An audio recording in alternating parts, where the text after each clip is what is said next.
Excellent. Okay. Hi, everybody. Welcome. My name is Claire Foster, and I am the events coordinator here at Type Books. And I'm so happy to welcome you to the virtual launch of What's Good? Notes on Rap and Language by Levin Becker, just out from City Lights Books. And this evening, there it is. We're sold out today, which is huge props to him, but it's why I'm not holding a book in my hands at this moment. This evening, Daniel is going to be joined in conversation by Elamin Abdelmahmoud. Daniel's tuning in from Paris and Elamin from Toronto. I'm in the basement of Type Books, where I'm tuning in from Toronto as well. Welcome both, and thank you both so much for being here. This event, I know, has many people tuning in from all over the world, but I want to let everyone know that Type Books is an independent bookstore in Toronto, Canada. And I'd like to start by acknowledging that Type Books, where we are selling this book, is on the traditional territory of many nations, including the Mississaugas of the Credit, the Anishinaabe, the Chippewa, the Haudenosaunee, and the Wendat peoples, and is now home to many diverse First Nations, Inuit, and Métis people. Toronto is covered by Treaty 13 and signed with the Mississaugas of the Credit, and we encourage you to reflect on the history of the land from which you are listening and tuning in as well. Finally, I'll clarify that this is a webinar, which means that while you can see us, we can, alas, not see you. So please feel free to put in any questions you have in the Q&A bar down below at the bottom of the screen, or comment in the chat, and we'll do our best to get to all of them before the end of the event. And shortly, I'll be putting in links to buy copies of the book as well. Levin Becker is a critic, editor, and translator from Chicago, an early contributing editor to the groundbreaking lyrics annotation site Rap Genius. He has written about music for The Believer, NPR, SF Weekly, and Dusted Magazine, among others. His first book, Many Subtle Channels in Praise of Potential Literature, recounts his induction into the French literary collective The Oulipo, of which he became the youngest member in 2009. His published translations include George Perrec's La Boutique Obscure, Eduardo Berti's An Ideal Presence, and Serge Haroche's The Science of Light. He is also a co-translator and co-editor of All That Is Evident Is Suspect, Readings from the Oulipo from 1963 to 2018, which came out from McSweeney's. And he's also the editor of Dear McSweeney's, 2 decades of letters to the editor from writers, readers, and the occasional bewildered consumer. He is a founding editor of Fern Books, an English editor for the French nonfiction publisher Odile Jacob, senior editor at McSweeney's Publishing, and a longtime contributing editor to The Believer. He lives in Paris, where he's tuning in tonight. And Elamin Abdelmahmoud is a culture writer for BuzzFeed News and host of CBC's pop culture show, Pop Chat. He was a founding co-host of the CBC Politics podcast, Party Lines, and he's a contributor for the National's At Issue panel. His work has appeared in Rolling Stone, The Globe and Mail, and others. And his memoir, The Son of Elsewhere, will be released next month. You can pre-order it from Type Books, so I'm going to be putting in links to pre-order as well. So a little introduction to the format of the event. It's structured a little not the same as like we've usually done. It's much more dynamic. So it'll be a kind of a listening party. Daniel is going to begin with a reading, and there's going to be some introductory back and forth between Daniel and Elamin. And then they each came to this event and picked a song. So I'm going to share my screen at various points, show the video for the song, and then they're going to be in an exchange about that as well. So really exciting. I can't wait to listen. I'm going to turn it over to Daniel for now, and I'll be back later. Thank you so much. Thanks, Claire. Thank you to Type Books. Thanks to everyone for coming. And thank you, Elamin. It's a delight to share this screen with you. Listen, I'm really excited to do this. I'm really excited to chat about your book. I have to say, first of all, before you get into your reading, to congratulate you on your beautiful book, but also I want to add, you tricked me, man. You tricked me into reading a book that maybe I got until like halfway through. I was like, wait a minute, Daniel, am I reading a linguistics book? Because that's the realization I eventually came to. And we'll talk a little bit more about that. But I want you to sort of have the space to do your reading. Doing homework. Yeah, well, listen, this is your moment. This is the moment for you to tell us about the beautiful sentences that you strung together. What reading are you going to do first?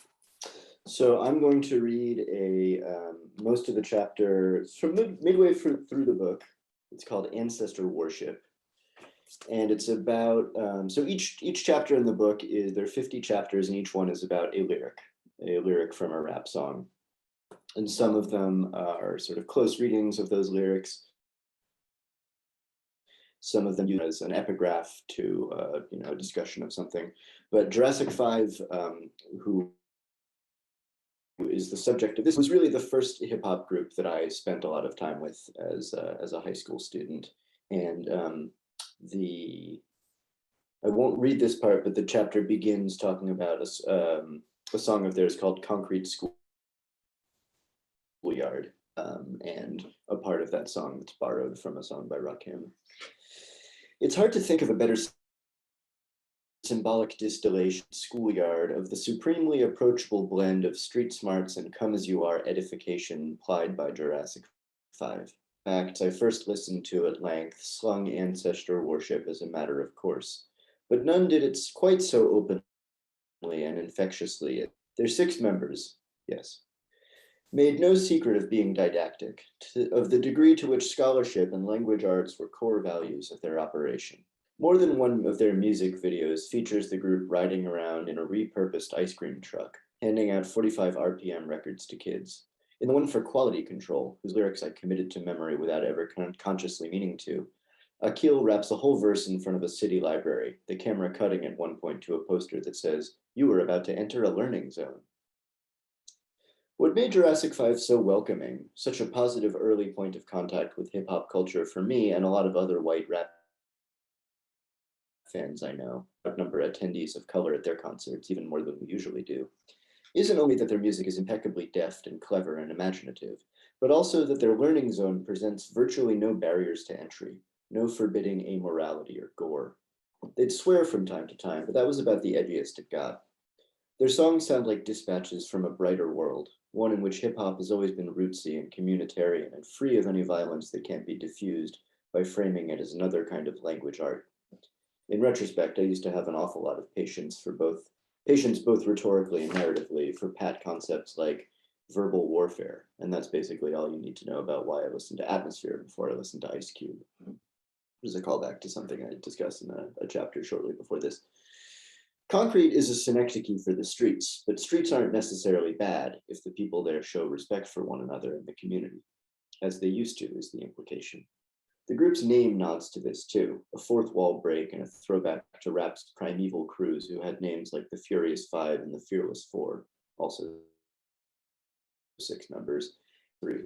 Implicit throughout their ethos was the notion that the past, old school values, and the listening habits that reinforced them could always be looked to as a palliative to present ills and excesses. Pusha T of Clips shouts out George Jefferson to brag about an expensive convertible. That's another song that I read a little bit earlier. J5 have a song that ends with Sherman Hemsley giving them props over the Jeffersons theme song. There are limits to such didacticism, especially for a novice listener. The schoolyard is a great place to learn and be protected, maybe even to be protected by learning. Again, it's a utopian vision. But it also cloisters you away from meaner, realer streets, the ones where the concrete has blood and broken glass on it. I believe Jurassic 5 trained me ideally to hear the rhetorical rituals and verbal plays in grittier kinds of rap, to recognize and appreciate the craft beneath their shock value. But I suspect they also helped keep me sheltered initially, made me a bit more reluctant to learn about ballin' and shot callin', to explore the avenues of rap, raw, anti-utopian, becoming unbecomingly contemporary, that hip-hop's elders didn't vouch for. I'll stop there. I'm grateful that you stopped there, because that very much connects to where I wanted to start with this discussion. Because in a sense, I wanted to start backwards. I wanted to start in the present, in this moment where hip hop has become the most dominant form of popular music that we have. Can you hear me okay, by the way? I feel like I'm maybe cutting out a little bit. You're cutting out for like a couple seconds. Okay. Every now and then. I will try to beg the internet gods to keep me afloat here. But yeah, the question is really as soon as you did that, the internet gods were like, he looks good like this. Let's just. No, that's really not what I wanted at all. But yeah, I wanted to ask about how hip hop became the most dominant form of popular music. And I think, you know, if you try to explain that to someone who's 20 years old or younger, they'd be like, yeah, of course it is. But if you try to explain that to someone who's older than that, someone of our generation, it's really impossible to describe the gulf between these two understandings of the role that hip hop plays in popular music. And also to communicate to someone who's 20 or younger, just like how unlikely this journey of hip hop has been. But I want you to try. I want you to try to explain how unlikely that is, and how we might have gotten here to a place where hip hop is the most popular form of popular music, but also at the same time, it's like all these intertextual references are widely understood by people. Are widely what? Are widely understood by people. Yeah, it's an amazing question, and the sort of question that I was hoping I would never be accountable for, because I'm not a historian of rap. But so, I mean, I think like there's a lot of, and there's a lot of sociology in what a good robust answer to that question would be. Like, I think there's a lot about awakenings, about race in America, about discrimination, about sort of the importance of different perspectives in a discourse that makes a healthy society, that I think like very groaningly came to the front of the discourse over the years that I was growing up, that I was sort of coming of age. You know, like I'm old enough to remember the Ebonics which for anyone in the audience who doesn't know was like this idea in the early 90s that a school in Oakland was not going to teach Black English or African American vernacular English as like a language of its own. It was going to use it as a language of instruction in some cases. And there was this huge sort of moral panic, this outcry about, the language and these people massacring standard pure English. I'm already rambling. There were some of these sort of like scuffs and frictions that I think helped bring the broader picture of race relations and just race and racism in the States to the public attention. But I think I will go to my grave maintaining that as much as rap is an interesting vector through which to look at that stuff, importantly, it's just really, really fun. Like, it sounds great, and it just gives voice to this abandon and this freedom and victimhood, or the opposite of victimhood, oppression or oppressorness. Like, there's a lot that's going on that I think speaks to different people at different walks of life, different parts of their own lives. And maybe made a place for those experiences to be sort of become mutually intelligible, like, which is to say a suburban white kid listening to The Chronic and learning about just a life experience that in no way resembled their own. I think there was a value to that you probably didn't get with rock music, and I think anything before that, like jazz or R&B, like anything that might have presented a meaningfully different sort of cultural outlook, was probably too early to have the same kinds of dissemination that rock and I've enjoyed. Which I think kind of brings me to the last thing I'll say, which is that I don't think this meteoric rise to prominence that you're describing, Elamin, could have happened without the internet. Like, the internet is this engine for, in a way, for people understanding each other, even though I think right now it's also an engine for people militantly not understand. Like, something like Genius or something like YouTube, like without those two things, or with those two things, it's possible to read about a song, listen to it, watch the video, look up some, however lunatic interpretation of what the words mean. Like, all of this stuff is at our fingertips, and I think that makes everything more present, but also less intimidating, because there's always going to be a way in. And like, obviously the caveats of believing anything you read on the internet, but like it's still not the same as hearing a jazz song on the radio in 1980, and or like even hearing a song on the radio when I was in high school or junior high, and like just hope I would hear it again so I could contemplate it more. Maybe asking my mom to drive me to Best Buy so I could buy the CD single or something, you know. But like it's just everything is so right here all of the time, and I think that's something that rap thrives on just by virtue of what it is, and has also in a very savvy way kind of hitched its wagon to, as something that changes very fast, something that sort of makes commentary on itself in really tight loops. I think all of these things are really gratifying to the mindset and the mental workings of people who are coming of age now. How's that for an answer? That was a great answer, and it makes me think of a million people. Makes me think of a million people I want to talk about. You know, when I think about the last last 4 years of hip hop, they've been, I would say, on the charts anyway, defined by these strange moments of you subtly see a rapper that no one's heard of before. Who the hell is Rod Wave? But he's #1 for 3 weeks, and then he kind of disappears. You know, and like this sort of keeps happening. It's sort of different waves. I mean, you know, who was it? Who was, I think it was Young Boy, Never Broke Again, who was #1 while in prison last year. Like, so this keeps happening with hip hop, and I think in a way that the rest of the machinery of the music business doesn't lend itself to. Like, you can't imagine this happening with a band that you've never heard of, sort of popping up to the top of the charts in the same kind of way. There's an energy, there's sort of a hunger with rap to be like, what is the new thing? Let us gravitate to that. Let's turn it over. Let's think about it. And then if it's hot, like make it blow up. And if it's not, let's sort of like let it die and then move on to the next thing. And I guess like there is an urgency to hip hop that is never lost, I guess, you know? And what do you think is the engine behind that urgency? How does hip hop maintain its urgency throughout all these years?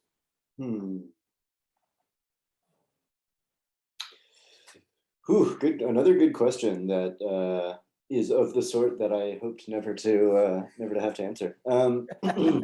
I don't know, like what you were just saying makes me think about you know, these like very local scenes, these artists that bubble up because at a certain point, like they were getting millions of YouTube views and no record executive had ever heard of this rapper. The rapper was just doing sort of like very basic old school grassroots street team stuff. Yeah. And then suddenly they are racking up millions of YouTube views, and maybe Drake gets there in time to like slap a verse on a remix and pretend he discovered it. Maybe a record exec, you know, like just offers that rapper a deal. But I think like there is that mechanism whereby things bubble up in their own local scenes, and then the apparatus kind of like sucks them up. That doesn't really ladder up to urgency, but I feel like that does preserve this sense that any kind of rap can be really vital in the right context and to the right people who are paying attention. Yeah, I'm gonna leave it there and keep thinking in the back of my mind about the urgency question. Okay, that's a fair answer. That's a totally reasonable answer. When I think about the moments in your book that drew me in, you used a lot of your own story as your relationship to these lyrics. And I want to talk about some of the difficult stuff to talk about when it comes to hip hop. You know, in one of the chapters, you sort of talked about how it is difficult to reconcile some of the language that hip hop uses with your love for the genre and the ways that it sort of conventionally calls for a certain set of language and it's like a certain set of words. And you're like, I would never use these words to describe, you know, people. There are people I love who these words are intended to target. And yet I sort of still find myself in love with this genre. How do you think our moral relationship to hip hop has changed as it's become more popular? Um, huh. I mean, I think as it's become more popular, in a way, we're more inclined to give it a pass, and that's a sort of a reckless we, but Hmm. like this sort of American or Western culture monolith that like we like you know, I hate to bring up somebody as obvious as Woody Allen, but like Hmm. Woody Allen, I think, got a pass for years in a way that even somebody like R. Kelly didn't. Like R. Kelly got a pass for a long time too, but I feel like the backlash once that was harsher because R. Kelly, unlike Woody Allen, was not propped up by this apparatus of, you know, capitalism and like the studio system and all that. Like there's just so much that once something has been accepted part of the not the status quo but just sort of part of the universal or the standard cultural diet, Hmm. we're willing to put up with its excesses. Whereas when rap was newer and scarier, and it was new and scary for a long time, then I think like probably a proper historical reckoning would put it at like sometime in the last 10 years, when rap was probably in its 30s or 40s, that people stopped saying, okay, like, who is this threatening black man on my TV screen, like, you know, waving a gun and speaking rhythmically? Yeah. Um, so, yeah, like as for that, um, that's how I'd answer that part of the question. And then, like, I feel like we're also just being compelled to reckon with a lot of people who make vital art that we love who also turn out to be garbage people, you know, like that is very much not unique to rap. Hmm. It feels like in a way rap has an advantage because a lot of its characters, I think in a way it's taught us to be prepared for the opposite, which is to say somebody who play acts a terrible antisocial person on record and then turns out to be like a perfectly upstanding, lovely, articulate, like positive minded dude. Like I'm thinking of Pusha T, who just released a new album, which is great, and who's a great rapper, and who on like on Clips albums is this just bloody minded, bloodthirsty, uncompromising kingpin, and then like you take a step back and you're like, oh yeah, that guy like also wrote the "I'm loving it" jingle for McDonald's, and he also campaigned for Hillary Clinton. Like, so I think that there's that paradigm of saying like, at no point was he pretending to be morally upstanding. Right. I think that weird reversal in a way prepared us to say, just I think like kind of pre-problematized that dichotomy of like good person, bad person, and showed us that there's a lot more gray to it. Well, I think maybe in retrospect, we really associate the I guess, I don't know, the beginning of the rise of rap with that 90s moral panic. And as we sort of move away from it, even our understandings of the same representations and the same images have become much more anodyne, or at least like much more accepted as just kind of like, those are just the eccentricities of the genre. Mhm. I'm glad that you mentioned Pusha T, because I've been thinking a lot about this thing that he said. I mean, I'd say I've been thinking a lot. I've been thinking about it for 4 days because that's when I read that he said it, you know. But I keep returning to this idea. He said that rap is a young genre. You know, we don't yet know. He said rap is a young genre. We don't yet know who its Grateful Dead are, who its Rolling Mhm. Stones are, who are those people. And I guess like that is what you get when you're working with a young genre. Is like we don't yet know the types, the formats, and the ideas that will be passed on in 3 generations from now, and especially in a genre that moves so fast. That could be it could be many, many, many generations. Many, many different things have happened between now and 3 generations from now.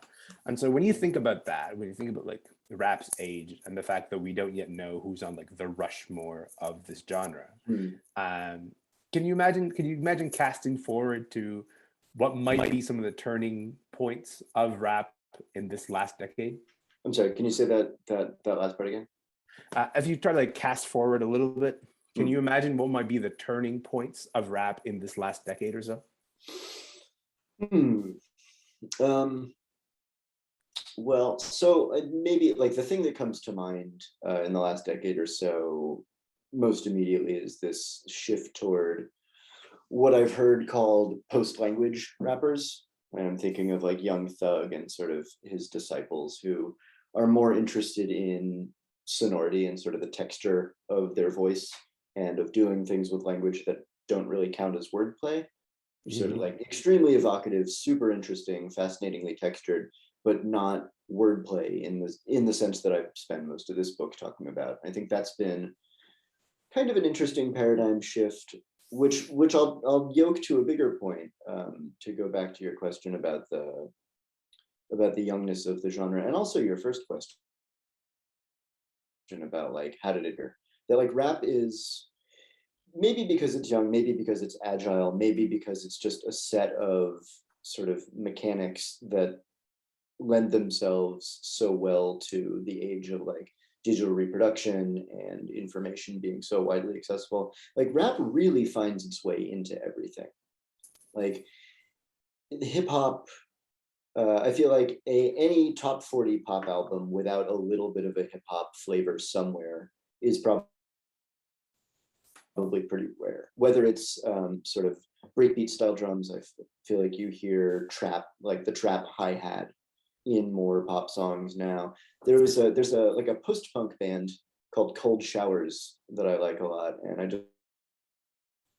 just got a PR email. They've just released a single for their new album, and it's got Lil B on it.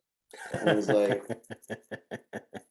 why? Like, and I listened to the song is good. There's absolutely no reason it needs to have Lil B on it. He's just doing his kind of spoken word Rain in England type thing. Sure. But like somebody thought that was a good idea, and maybe with subsequent listenings, I too will think it was a good idea. But like, there's a way that's almost in an evolutionary sense. Like rap just sort of like grabs onto whatever's at hand, and usually makes it better. And I think that's really powerful. And like, I think I'm very inclined to think of it as, okay, let's something like rap taking this post-language turn, and rappers turning more into singers. I feel like there's an equally valid opposite way to look at that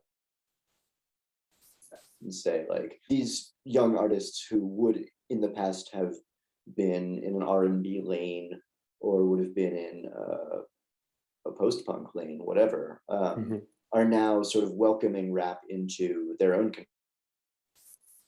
conception of what they do. Brings up all these ancillary questions of branding and how they're marketed and how, like, you know, what YouTube rabbit holes they bubble up from. But I feel like it's either that rap is sort of so omnivorous that it, you know, will play to and with anything, or that we are so we're so like seduced by its codes that we make room for it in anything. I was going to say, like, I would probably lean towards the latter explanation, in the sense that it feels like it's such an adaptable genre that it's hard to imagine, you know, something popular that does not have those elements. And I say this as someone who listens to a lot of country music, and great example, yeah. As just as a genre, you know, like the trap drum has completely transformed the space of country in the span of about 5 minutes. Like, it really feels kind of shocking how much country music has become so reliant on those fundamental sort of rap elements. I want to talk about one of those turning points, or what I believe to be a turning point for the genre. And that's one of the songs that you picked to play today, because I think we're going to remember this song as like, this is the fuel on the fire. Like, yes, hip hop was on the ascendancy. Yes, Drake was around and Kanye were around to begin the real push towards just hip hop becoming the mainstream form of popular music. But this is, to my mind, the song that turned all of it around. And so would you please introduce it? If you don't mind, this is, I think, like, this is one of the best textbook cases of a song bubbling up from like local radio underground, and launched the career of this artist who is, he's like magnetically uncharismatic, I find. And he's not a particularly good rapper. He's got amazing melodic sensibilities, or whoever made his first album, which is self-titled, an album that I adore and go back to all the time.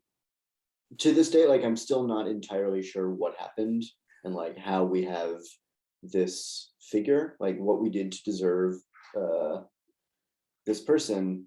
But like, I'm super grateful that we do. I'm excited for you to introduce this song. I mean, like, this is incredible. What a song. Also, like, it dawned on me as soon as the song started that like how incredibly contagious, in the sort of Richard Dawkins meme sense, just the phrase "Hey, what's up, hello" is. Just, yes. So it's never not the right greeting.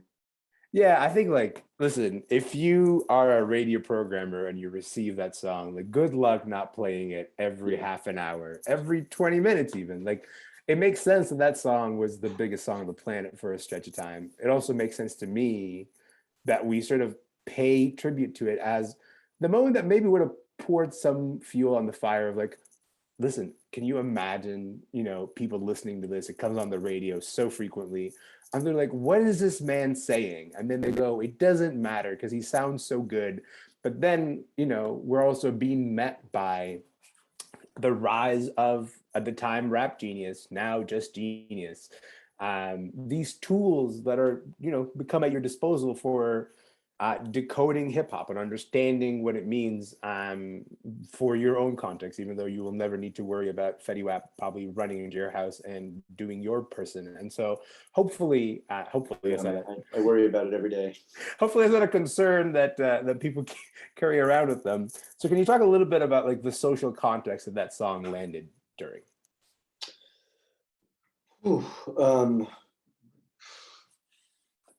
I barely remember. Like, I don't think I was conscious of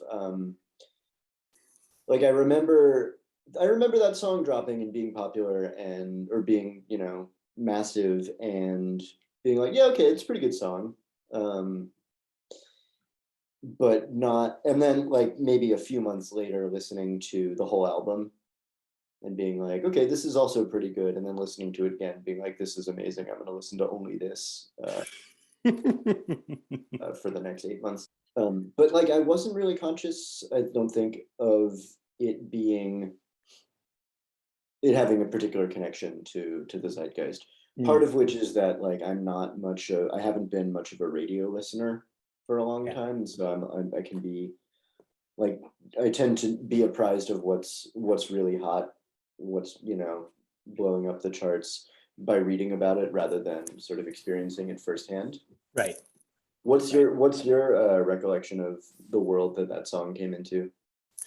I think it's like, it's the clearest memory that I have of a rap song getting so big that people are like, I have to know what this guy is talking about because I don't know what he's talking about. And I mean, like, Trap Queen is, I think, it's not subtly a romance. It is just straight up a romance. Your pal and mine, Hanif Abdul Rakib, called it an American love song, the ultimate American love song. And like, I think like he wasn't kidding when it comes to that. But it's also not immediately apparent because it's so infectious, like you said. It's so danceable. It's sort of like, it's so easy to get lost in the moment that it felt like a bridge to me between the old relationship that people had to rap on the radio, which is like, this sounds good, but it's for the youth and I don't know what they're saying, to suddenly be like, no, I actually, like, I might have a fiduciary responsibility to find out what this man is talking about. And that feels like the crossover moment for me. Siri, what is a bando? It's funny, like, it doesn't scan to me as like a hugely encoded song. Like most of the slang that's in it, and like taking a step back, you realize that there is quite a lot of slang in it. Like he doesn't really say things directly ever, but if you've been listening to hip hop for long enough, then like most of it's familiar. Yeah. But one thing I do talk about in the book is like I talk a lot about sort of the temptations of literalism that rap loves to play, like, sort of like loves to play chicken with people who are going to take it absolutely literally, and those invariably being the people with more power and the people to say, you know, I'm going to prosecute you for this thing that I thought you said, even though you actually didn't. And this, like, it's mostly about a kind of love for somebody who cooks and sells drugs with you. Like it's Yes. that kind of devotion. It's that, like, it's the micro squad goal of like, we are in this together. You know, it's the Jay-Z and Beyonce, Bonnie and Clyde fantasy. But there's this moment where he says, "I be in the kitchen cooking pies with my baby," and pie, if you hear it in a few rap songs from context, you'll be able to gather that it's referring to drugs. And then there's another song that I talk about, the song by Big L called Ebonics, goes through and defines a litany of hip hop slang. And the first line in the song is, "A key of coke is a pie." And so like, let's supposing that you're like, okay, they're in the kitchen, they're cooking coke into crack together, and then in the video there's this scene where he says that in a literal pie out of the oven, and I love that so much, because it's like, no, I might just be sometimes a pie. Exactly that. Oh man. Okay, so I picked a song for our conversation. Yes, and let's segue off the romance tip. You picked a song that characterized as the most romantic song of all time. The most romantic song of all time. Okay, let's do it. Let's play that song and then we'll talk about it in a minute. Oh, okay. International Players Anthem, UGK, Outkast. Song indeed. Go ahead. Maybe the most ecstatic rap song also. Truly, like, and it just like gets more ecstatic as it keeps going. And I think there's something joyous about watching that video, watching everybody at Andre's wedding. And, you know, you hear so much about like the tension between monogamy and hip hop in a lot of other sort of hip hop songs. And so to have Andre 3000 open with that verse, that is like, this is as romantic as it's going to get. This really is as romantic as it's going to get. I think it's like a deeply meaningful, I think like just a statement that stands the test of time, you know, but something that I've always felt uncomfortable about that song is then it just ends with the most gruesome image possible. That just like every time I hear it, I'm kind of like, oh, can we not do that part? But we do every time. Yeah, it's kind of remarkable. Like, so it's this song, it's like 4 different rappers, 4 different, like the beat is never the same from verse to verse. And I'm actually, like, one sidebar reason I'm grateful that you picked this song is that both UGK and Outkast are very underrepresented in my book. Not because I don't love them, but just like, there was actually a chapter with a long Bun B quote that I sort of rhapsodized about, and I just couldn't eventually make it work. Like, it didn't really have a place. It was a darling I murdered. But both Outkast and UGK are sort of blind spots in the book, unfortunately. But like, it starts with this beautiful Andre doing his like sort of transcendentalist meditating that is also incredibly inventive and fly. And it's like, it's sort of enduringly beautiful, and it like casts this golden light over the whole song, even though right after that it's just like a verse about pimping, a different verse about pimping, and then a verse that you should never have unprotected sex, like with a groupie. And like, in spite of that that feeling where it's like somebody was like, hey, these 4 dudes write a song about marriage or write a song about like love, and all four of them were like, yes, I know exactly what I'm going to do, and no two were really compatible. In spite of all that, like it retains this really beautiful, sunny, like romance positive feel, at least to me. No, I completely agree, and I think there's something about the fact that like if you take out any of those verses, it just doesn't work for me personally. Like you sort of need the way that they play off each other in order for the song to have this complete representation of, we'll be calling it love. Let's call it love. That's what we're gonna call it. It's like the director's cut of the director's cut of the videos that are like, wait, what theme were you writing about? 100%. I would love to hear from some of the folks who are watching. If they have any questions, please drop them in. But in the meantime, I want to talk to you about, I guess like the nuts and bolts of this book. How long have you been working on this thing? Because it is not a small book, good sir. It is not a small book. Like door to door, I would say it was about 10 years. Wow. Starting like right after I finished my first book. Casting around for the next topic and thinking that rap as a music journalist, which is something I was doing a lot more of at the time, was like had already become my favorite thing to not only write about, but just like think about, like the kind of thinking that the sort of critical thinking, not in the sense of critical thinking, but thinking as a critic. It's just like endlessly to rap. Part of that was just learning. Like I'm still learning the codes and the tropes and what things mean and what refers to what. But so I was like, okay, what, maybe I'll write a book about that. Maybe this will be in some way like my next grand topic. I had a conversation about it with my agent at the time, who was like, cool, yeah, does that need to be a book? And like, to be fair, no. Like there's nothing about the subject matter said that it needed to be a book. It's like the reason it needed to be a book was all me. Like that's how I like to share. That's like the unit of insight of like, here's some stuff I've been thinking about real hard, and here's what I want to tell you. Like, right. That's a book for me.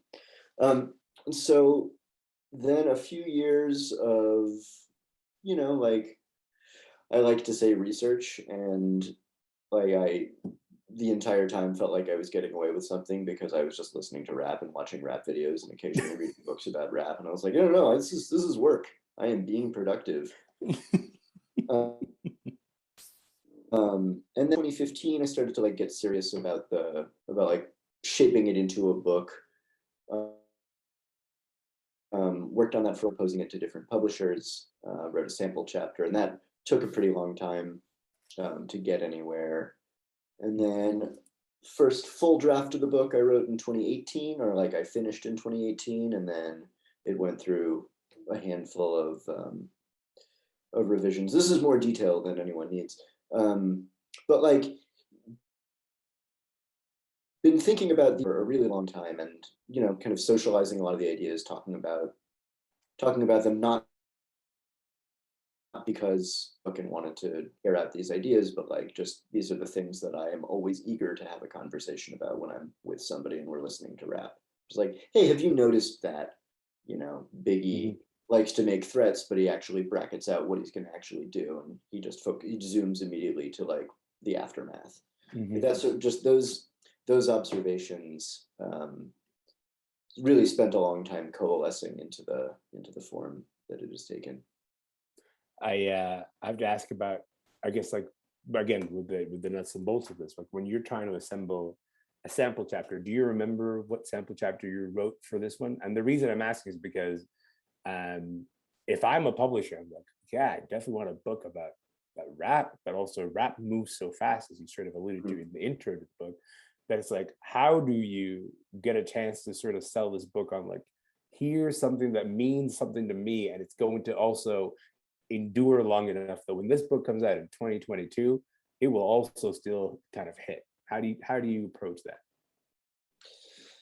I mean, as I say in the introduction, like I came to terms pretty quickly with the fact that like this being a book, it was going to obsolesce immediately. Like book production is just, even if it was blogging, like it would obsolesce quickly.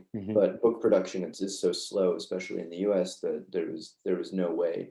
And in a way, it was liberating because I let myself off the hook for trying to be up to the minute and say, you know, like this, like Kanye's never going to do anything interesting again. Here's like the final definitive ruling on.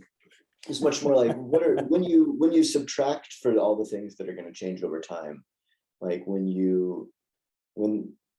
something that Pusha T does and then something that ASAP Rocky does, like whatever those things, when they cancel each other out, what is left? Like what are the things that are enduring, and what could you, this is something I think about a lot for like with the possibility of this book being translated, which would obviously be like a huge labor on the part of the translator. But one thing I thought was like, what if instead of translating this book about American rap, you translated the parts where I talk about like, here's how rap uses similes that aren't really similes, or here's how quotation works. And instead of all the examples that I put in the book, what if you just replaced it with examples from rap in that language?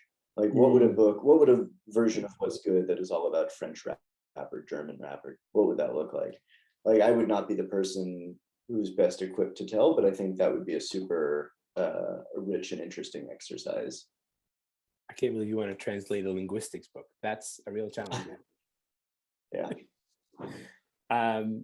We have a question from Kyle Buckley, and his question is, you both touched on some of the trickier aspects of interpreting rap lyrics. Can you think of a song that you really disagreed with common or accepted interpretations? Common or accepted interpretations. I feel like there's one at the tip of my tongue that I'm not going to be able to find. So instead, I'm going to talk about something that I talk about in the book. Oh, so right. So Elamin, you asked about what the sample chapter was. And when I was doing a sample and writing the proposal, it was not yet constructed as 50 really short chapters. It was going to be maybe 8 or 10 longer, more sort of conventionally academic chapters. And so the one that I wrote first has become sort of a suite of chapters about 2/3 of the way into the book about transcription and about like genius and what happens when you try to take something as alive and demotic and like sort of sometimes imprecise as rap with its many calculated mispronunciations. Like what happens when you turn speech into text, and what happens when you turn that text into like consumer products. And just there's this whole consideration about which is a very languagey consideration, and that was the thing that I wrote first. And to respond to Kyle's question, there is a Jay-Z song from his album The Black Album, which was at one point Sremmurd album, which I think is hilarious to remember. And he has this line where he says, I can't help the poor if I'm one of them. So I got rich and gave back to me. That's the win-win. And I spend the beginning of this whole chapter in the book sort of grappling with like, I've listened to this song, I've listened to those lyrics so many times, and I still can't tell whether he's saying, I got rich and gave back to me, that's the win-win. Or I get rich and gave back to me, that's the win-win. Like, it's just a very simple punctuation question. And then Jay-Z published a book called Decoded, where he annotates, it's a memoir, but it's interspersed with annotations of his own songs. And the way he parses it is, I got rich and gave back, period. To me, that's the win-win. And I was just like, no, that's not right. That's not the correct interpret. Like it's literally the authoritative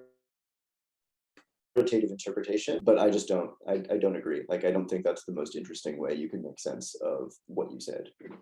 I think that's the best way to disagree, is to disagree with the original author of the work. Say like, no, that's because there's something about, you know, when you're in the middle of creating, if you're an artist, then you kind of get lost in your own creation, and maybe some muscle takes over and you do something that's really evocative, and later you try to simplify it. I'm glad that you're not buying the author as the final authority on this. I would say, like, this is not a disagree, it's not anything to disagree about, but I just always kind of like look around with a weird face every time that Hey Ya comes on at weddings. I'm like, this is the saddest song possible. I know that we're all partying here, but my God, is anyone listening to a single word that he's saying? Of course, Andre also knows that we don't want him there. We just want to dance, which, you know, he alludes to and he says in the song. And so it's. Wait, sorry, say that again. I was gonna say, like, he indeed says, you know, y'all don't want me here, you just want to dance, and he's not wrong about that. Like, that is exactly what we want out of Hey Ya, which is why nobody's ever listening to Hey Ya, they're just dancing to Hey Ya. And so, but yeah. It'd be funny if a wedding DJ says, like, if nothing lasts forever, then what makes love the exception, and just stops the song and hands the microphone to the groom and the bride. He's like, explain yourself. Yeah, You can't. Okay, we have one last question here from Amelia, and the question is that there is a line in the book that goes, "When the unexplained beauty of rap is unexplained by design, what do my excitement and curiosity have to offer?"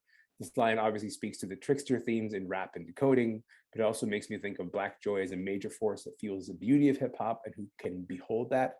I'm wondering if you guys could comment on joy in relation to hip hop and how it is held by audiences of all races and nationalities. Wow, great question.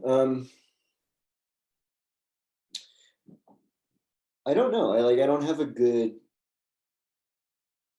takeaway answer. It is, I feel like hip hop is this sort of bottomless well of joy. And it's Black joy, but I think one thing that I would argue for, without trying to be militant about it, is that like, you is still joy, even if you're not Black. And you know, I think there is some emotional texture in it for me. Like, music makes me more emotional than pretty much anything else. That's just what sort of what taps in for me. And rap probably more often than any other kind of music. And there is, I think, an interesting tension in, like, rap sometimes a good rap or some rap that just happens to hit the right way, like, makes me proud. Like, I'm just proud of the rapper. I'm proud of America for the fact that it exists. I'm proud of the English language for lending itself to whatever inspired twists and turns. And being proud is kind of a weird posture to find yourself in. Like, there is a pretty palpable feeling of condescension close at hand. And I think when as a white person thinking about being proud of a Black artist, like, that can feel weird.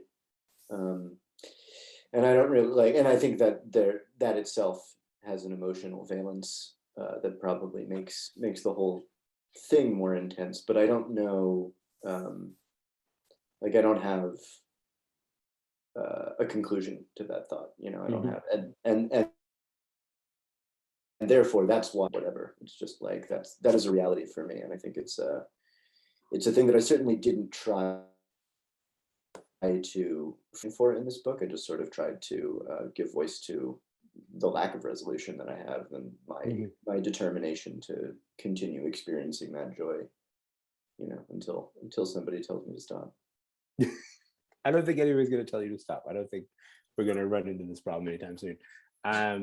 You know, from where I'm standing, the story of the joy of hip hop is a story of transcendence and a story of endurance. And part of that means celebrating the fact that this kind of joy can now be held by so many people, because it was not that long ago that this joy was repressed, that people tried to specifically tamp it down and not make room for it.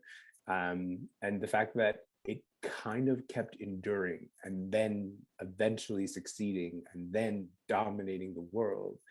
It is actually, it's so moving to think of that trajectory, especially when you think about all the forces that specifically lined up to make sure that rap does not succeed in the way that it has succeeded. That it almost feels counterintuitive to want to prevent that joy from being enjoyed by everyone. I think it should be complicated. I think it's fair for us to question new people who want to lay claim to the joy of rap. Be like, what is your standing here? What is your business with my joy? What do you want out of this? Because, and I think we can tell that, we can tell when a rapper comes along and they simply enjoy the posture of rap without actually like being deeply enmeshed in it, and we can be suspicious of those people. That those suspicions are right now directed at Jack Harlow, for example, which like I'm really curious of how that plays out. I think he's currently on trial, in a sense, for me. And it's not like there's a verdict that is rendered and then we move on. It's like we keep having this conversation about who gets access to this joy, and then that conversation is renewed all the time. And I think it's okay for that to be an ongoing conversation. I think that's kind of what I love about this genre, is that so many years of existence and it has not just kind of like settled on a conclusion. Yeah, I love that. Just this idea that like the complication, the complicatedness and the mess and the ongoingness of it is part of it doesn't detract from it. It's part and parcel of what it is. That's wonderful. And I think with that, we are out of time. But Daniel, this has been such a pleasure, man. Thank you so much. It's been a joy to use a word that we have not used at all recently. To both of you. Thank you. Thank you both so much. It was such a pleasure to listen to you both. That was so amazing. I've reinserted links to buy the book and to pre-order Elamin's, and I'm just so grateful to you both for having shared so much with us tonight. And thank you so much. A special thanks to Daniel for staying up way too late. I think your brain was awesome. Anyway, it was wonderful. Yeah, thank you so much. Thank you, guys. Take care, everyone. Have a good night. Bye. Good night. Bye, folks. Thank you.